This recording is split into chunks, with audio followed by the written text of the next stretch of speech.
ETF index mutual funds నేర్చుకుని stock మార్కెట్లో రాణించాలనుకుంటున్నారా? వెంటనే ఈ నెంబర్కి కాల్ చేయండి. నమస్తే రమ్మ గారు. నమస్తే జయ. ఏదైనా మంచి స్టోరీ చెప్పండి రమ్మ గారు. ఇల్లరికన్ స్టోరీ చెప్తా. పూర్వమట ఓ పట్టణానికి చుట్టుపక్కల పల్లెలు ఉండేవిగా. ఒక పల్లెటూరులో శివయ్య గారని ఒక ఆయన ఉండేవాడు. ఈ శివయ్య గారికి జయదేవుడు అని ఒక కొడుకున్నాడు. ఈ స్కూల్లో ప్రాథమిక పాఠశాలలు అవి ఉండేవి. అక్కడ చక్కగా చదువుకున్నాడు. అబ్బాయికి మంచి మార్కులు వచ్చినాయి. బాగా చదువుకుంటే పై చదువులకి పట్నం పంపించాలనుకున్నారు. కానీ వాళ్ళ దగ్గర పెద్ద డబ్బు ఏమీ లేదు. ఈ పిల్లాడు ఏమనుకున్నాడు, ఇంత మటుకు చదివా ఇంకా ఎందుకు, చదువు మానేసి నాన్నకి పని పాటల్లో సహాయం చేయాలని భావించాడు. తండ్రికి ఒప్పుకోలే. ఊళ్ళో వాళ్ళందరూ అనేవాళ్ళు, అబ్బా మీ వాడు ఎంత తెలివిగలవాడో, ఏ చదివితే అది వచ్చేస్తున్న వాడికి, శాస్త్రాలు చదివించాలి, వాడిని అది చదివితే ఉన్నతాధికారి అవుతాడు, ప్రభుత్వాధికారి అవుతాడు, అట్లా అనేవాళ్ళు. మిగిలిన ఏ పిల్లలకి వీడుకున్నంత జ్ఞానం ఉండేది కాదు, ఈ జయదేవుడికున్నంత. అయితే ఆయన ఏమన్నాడు, నాయన నువ్వు మట్టి పిసుకునే పని ఎందుకురా నీకు, నాకంటే చదువు రాలేదు, ఏదో అక్షరాలు వచ్చినాయి, చదువు ఇక్కడున్నా, నీకు బాగా గట్టిగా చదువు వచ్చే లక్షణం ఉంది, దాంట్లోనే నువ్వు ముందుకెళ్దు, కానీ వ్యవసాయానికి ఏముంది, రేపొద్దున ఉద్యోగ విరమణ అయ్యాక ఇక్కడికే రావచ్చు, మన ఊరికేను అని బాగా బతిమలాడాడు. బతిమలాడి ఏం చేశాడు, పొలం తాకట్టు పెట్టి పిల్లవాడిని పై చదువులకి పట్నం పంపారు. ఆ పట్టణంలో ఏదో పెద్ద కళాశాల లాంటిది ఉంది. అందులో ఇంచుమించుగా ప్రప్రథముడుగా నిలిచాడు ఈ అబ్బాయి, ఈ జయదేవుడు. కళాశాల టాపు ఏమంటారు, కాలేజ్ టాపర్గా ఉన్నాడనమాట. అయితే ఏ కళాశాలలో అయితే ఈ అబ్బాయి చదువుకోవటానికి వెళ్ళాడో దానికి ఈ మేనేజింగ్ ట్రస్టీలు బోర్డులు అంతమంది ఉంటారు కదా జనము. ఆ ఉన్న వాళ్ళల్లో ఒక ఆయన ధనరాజు గారని, ఆయన మంచి ధనవంతుడు. ఆయనకు ఒక్కటే ఒక కూతురు ఉంది. ఆ ఒక కూతురు. సరే ఈయన ఏమనుకున్నాడు, ఈ కుర్రాడిని చూస్తే ఆయనకి నచ్చింది, పిల్లాడు బాగున్నాడు, మన అమ్మాయికి ఈడైన వాడు, మరి చదువు అయితే బ్రహ్మాండంగా వచ్చింది, వ్యాపారంలో పెడితే ఈ తెలివితేటలకు ఇంకా వ్యాపారం వృద్ధి చెందుతుంది, ఉద్యోగం అయితే వ్యాపారం అయినా చేయించుకోవచ్చు, ఈయనకి పెద్ద పెద్ద వ్యాపారాలు ఉన్నాయి. ఈయన ఏమనుకున్నాడు, వీళ్ళ ఇల్లు వాకిలి అన్నీ కనుక్కున్నాడు. వీళ్ళకి తల్లిదండ్రులకి లేక లేక ఒక కొడుకు, ఒక పిల్లాడైతే బాధ ఏముంది.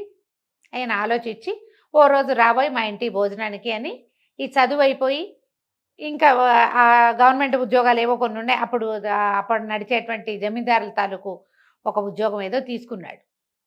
ఇంటికి రమ్మని పిలుచుకెళ్తే వాళ్ళ ఇంట్లో చక్కగా భోజనం పెట్టారు. ఈ ధనరాజు గారి కూతురు పేరు దీపిక. పిల్ల చక్కగా ఉంటుంది, అందంగా ఉంది, చక్కగా చలాకీగా కబుర్లు మాట మంచి చెప్తుంది. వాళ్ళ ఇంట్లో వంటలు బాగున్నాయి. ఈ భోజనాలు అవి అయ్యాక ఈయన ఏమన్నాడు, ఆ కుర్రాడు చెప్పాడు, ఎంతో బాగుందండి మీ ఇంట్లో వంట, అది బాగుంది అని చెప్పేసరికి రోజు తినచ్చోయి మా అమ్మాయి చేతి వంట, మా పిల్లని పెళ్లి చేసుకోమన్నాడు. పెళ్లి చేసుకుని మా ఇంట్లోనే ఇల్లరికం ఉండిపోదు కానీ అని అడిగితే ఈయన అబ్బాయి ఒప్పుకోలే. జయదేవుడు, అబ్బాయి కాదండి, మా అమ్మ నాన్నలకి నేను ఒక్కడనే కొడుకుని, ఇల్లరికం వచ్చి మీ ఇంట్లో ఉంటే మా అమ్మ నాన్న నేను చూసుకునేది ఎట్లా, అదే కదా, అట్లా కుదరదండి, నాకు ఆసక్తి లేదు, మా అమ్మాయి నచ్చింది పాయింటే, కానీ ఇల్లరికం ఆలోచన మాత్రం నేను చేయను, మా అమ్మ నాన్నని సుఖపెట్టాలి కదా, మరి ఇంత పెద్దవాడిని అయ్యాను, ఇంత చదువుకున్నాను, ఏదో ఒక మంచి ఉద్యోగం ఉంది, వ్యాపారంలో అయినా నేను చేయగలుగుతాను, నాకు కుదరదండి అన్నాడు. అయితే ధనరాజు గారు అన్నాడు, దానికేముందో, మీ అమ్మా నాన్నలకు నువ్వు ఒకడవే కొడుకువి, మీ పొలం ఎటాగో సగం తాకట్లో ఉంది, కొంత పొలం ఉంది, అంతే కదా, మీ అమ్మా నాన్నతోటే మాట్లాడతాను, వాళ్ళు కూడా వచ్చి మనతోటే ఉండొచ్చు, హాయిగా అందరం ఒక కప్పు కిందే ఉందాము అని లైన్లో పెట్టాడు. అయితే అబ్బాయి మా అమ్మా నాన్న ఒప్పుకుంటే చూద్దాంలేంటి అన్నాడు. ఈయన పోయి పెద్ద మనిషి తరహాగా ఆ పల్లెటూరు వెళ్ళి ఆ శివయ్య గారితో మాట్లాడాడు.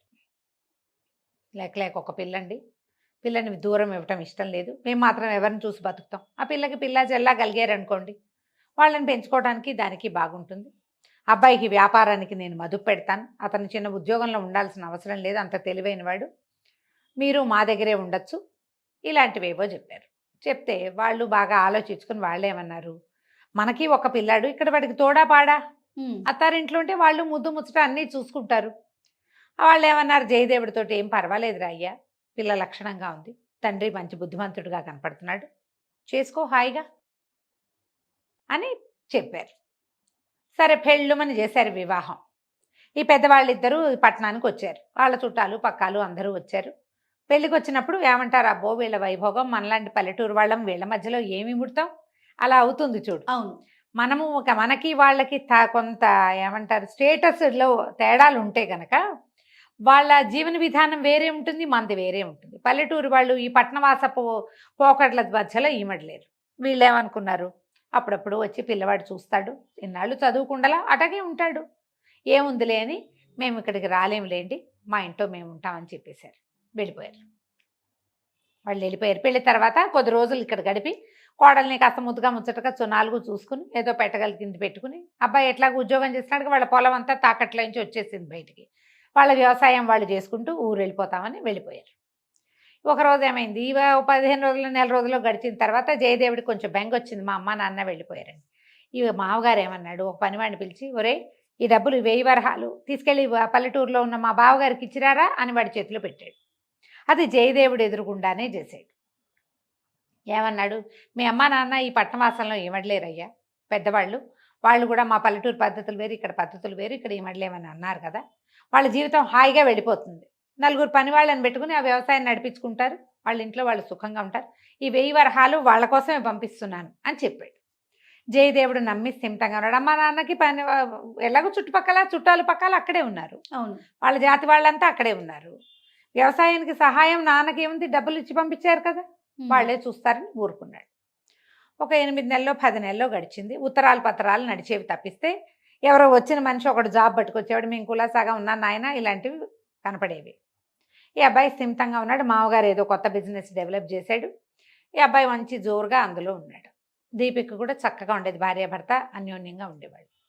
ఒకనాడు ఎవరో ఒక దూరపు చుట్టం ఇక పట్టణంలో పనుండి వచ్చి ఒక వ్యాపారపు కూడల్లో జయదేవుడు కనపడ్డాడు. కనపడి ఆయనతో పాటు వెళ్ళింటికి వచ్చాడు. జయదేవుడితో పాటు ఇంటికి వచ్చాడు. వచ్చి ఎంత బ్రహ్మాండంగా ఉంది ఇల్లు వాకిలి, నువ్వు ఇక్కడ హాయిగానే ఉన్నావు, మీ అమ్మ నాన్న ఇబ్బంది పడుతున్నారు ఆ పల్లెటూరులో, అదేమిరా అబ్బాయి అలా వదిలేసావు అన్నాడు. అనగానే ఈ కుర్రాడు అన్నాడు, అదేం లేదు బాబయ్య, వదిలేయటం ఏముంది, మా అమ్మ నాన్న ఇల్లరికానికి ఒప్పుకున్నారు, ఇక్కడే వచ్చి ఉండమన్నాం, వాళ్ళు మేము ఉండలేమన్నారు, మా మామగారే 1000 వరహాలు పంపించారు, పని వాళ్ళని పెట్టుకుని స్థిమితంగా ఉండండి అని, మా అమ్మ నాన్న హాయిగానే ఉన్నారనుకుంటా, నేను కూడా ఈ కొత్త వ్యాపారపు పనులలో తలమునకలుగా ఉండి ఇంకా వెళ్ళలేదు, ఎప్పుడో రేపు పండగలు ఎప్పుడెప్పుడో వెళ్ళి చూసొస్తాననేసరికల్లా 1000 వరహాల మీ మామగారు పంపించాడా, ఎప్పుడురా నాకు తెలీదే అన్నాడు. నాకు తెలుసు బాబయ్య, నా ఎదురుగుండానే పనివాడికి ఇచ్చి పంపించాడంటే, మీ ఇంటి నుంచి మన ఊరు ఒక్క పనివాడు కూడా రాలా, ఊళ్ళోకి 10 రూపాయలు వస్తే మొత్తం అంతా తెలుస్తుంది, 1000 వరహాలు వచ్చినాయంటే ఇప్పటి డబ్బులు ఏ 10 లక్షలతోటో సమానం, అది పెద్ద అమౌంట్, అంత పెద్ద మొత్తం మీ అమ్మా నాన్న దగ్గర చేరితే నాకు తెలియకుండా ఎట్లా ఉంటుంది, నేనేమో మా ఇల్లేమో పక్కనే కదా, అంతేగా, వాళ్ళు ఇదివరకటి పద్ధతిలోనే ఉన్నారు, వ్యవసాయం పని ఒంటి చేత్తో చేస్తున్నాడు మీ నాన్న, అండ్ ముఖ్యమైనది ఏంటంటే 4-5 ఏళ్ల నాటికి ఇప్పటికీ పెద్దవాడయ్యాడు అనేసరికి తను ఆశ్చర్యపోయాడు. ఓహో సరే అనుకుని సరేలేండి అన్నాడు. ఆ వచ్చిన చుట్టం వెళ్ళిపోయాడు. ఆ చుట్టం వెళ్ళిన 5-6 రోజులకి దీపికకి ఏదో అనారోగ్యం మొదలైంది. కొద్దిగా జలుబు చేసింది, తర్వాత దగ్గు వచ్చింది, ఏమిటో మంచం మించి లేవలేకపోయేది. ఓ వైద్యుడిని పిలిచారు. వైద్యుడు వచ్చాడు, ఏదో మందు వేసాడు, మందుగానే ఉంది, పిల్లగానే ఉంది, మంచం మీద లేచేది కాదు, ఎప్పుడు చూసినా అంటూ ఉండేది. ఆ తండ్రి ఆ పిల్ల మూలుగు వినలేకపోయేవాడు. అయ్యో పిల్ల మూలుగుతోంది, ఏమిటో బాధపడుతోంది, దానికి ఊపిరాటల్లా, దానికి గాలి జాలటల్లా.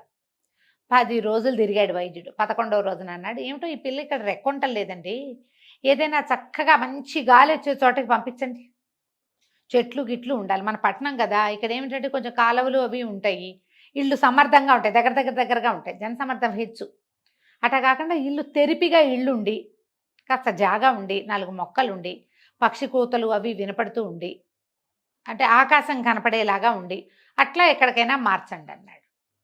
మార్చండి అంటే ఈ జయదేవుడు అన్నాడు, ఎక్కడికో మార్చడం ఎందుకండి, మా ఊళ్ళో మా ఇల్లు ఇట్టగే ఉంటుంది, మాది విశాలమైన జాగా, మధ్యలో ఇల్లు, చుట్టూతా చెట్లు, తెల్లారితే పక్షులు కిలకిలారావాలతోటే లేస్తాం, కోడి కూతలు బాగా వినపడతాయి అన్నాడు. అనేసరికల్లా ఈ దీపికంది అక్కడ తీసుకెళ్ళబా నన్ను అంది.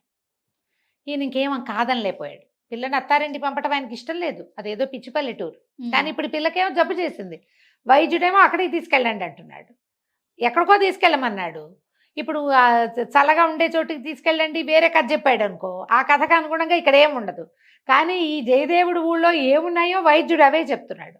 ఇక ఆయన ఏం మాట్లాడలేకపోయాడు. బండి కట్టించి పిల్లని అల్లుండి పంపించారు. 10 రోజులైంది, 15 రోజులైంది, 20 రోజులైంది, నెల అయింది, దీపిక రాలా, జయదేవుడు రాలా వెనక్కి. తల్లి తండ్రి బెంగటిల్లిపోయారు పిల్ల కోసం. ఉమ్, మరి ఆ పిల్లని ఎక్కడికి పంపకూడదు అనుకున్నారు. అదే. ఉత్తరాలు వస్తున్నాయి. ఒక ఉత్తరం ఎవడో మనిషి వచ్చాడు, ఆ బాగానే ఉంది, ఆరోగ్యం కొంచెం కోలుకుంది. ఎప్పుడు వస్తారు అని వీళ్ళు ఉత్తరం రాస్తే రావడం గురించి వాళ్ళ సమాధానం రాయటల్లా. 2 నెలలు గడిచిపోయింది. ఇక విసిగిపోయారు వీళ్ళు. ఆ పిల్లని నువ్వు లేకుండా ఉండలేకపోయారు అమ్మా నాన్న.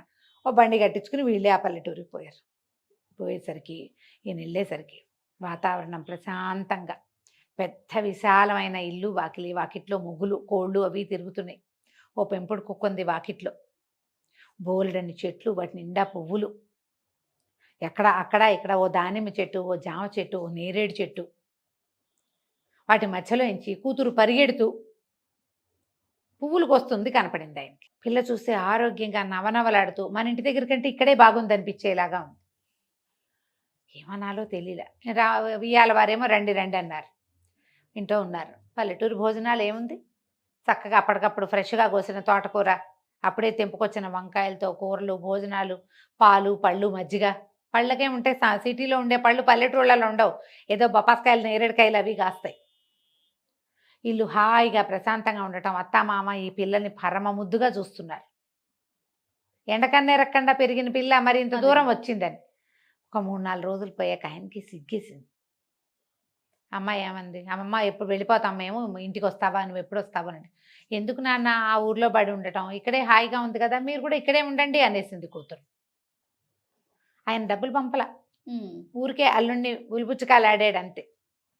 ఆయన కాస్త మొహమాట పడి అల్లుడిని పక్కకి తీసుకెళ్ళి, బాబు నన్ను క్షమించు, మీ అమ్మా నాన్నని ఉంచుకునే ఉద్దేశం కానీ, మా పిల్లని మీ ఇంటికి కోడలుగా పంపే ఉద్దేశం కానీ నాకు లేవు. మాకు ఇల్లరిక పల్లుడు కావాలంతే. మా పిల్ల మాతోటే ఉండాలనుకున్నాను. కానీ మా ఇంట్లో కంటే పిల్ల ఇక్కడే ఆరోగ్యంగా, ఇక్కడే సంతోషంగా ఉంది. దానికి లభిస్తున్న గౌరవం మర్యాద చూస్తే కన్నవాళ్ళం మేము ముద్దే చేస్తాం. గౌరవ మర్యాదలు మా వల్ల లభించవు. అత్తవారింట్లో దానికి లభిస్తున్నాయి. నన్ను క్షమించు, నేను మీ అమ్మగారికి వాళ్ళకి ఏం డబ్బులు పంపలా.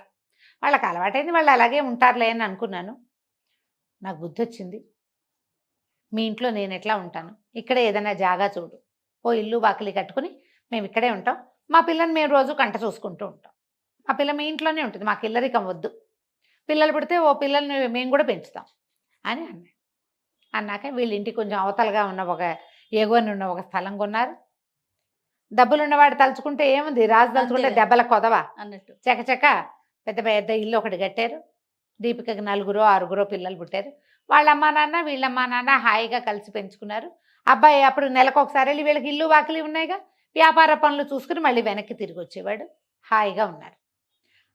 పెళ్ళిళ్ళు చేసేటప్పుడు ఆలోచించుకుని చేసుకోవాలి. చూడు ఎంత హాయిగా ఉందో కదా, చాలా కలికంచికి బాగుంది. మనం ఇంటికి. నమస్తే రమ్య గారు. నమస్తే చెయ్యి.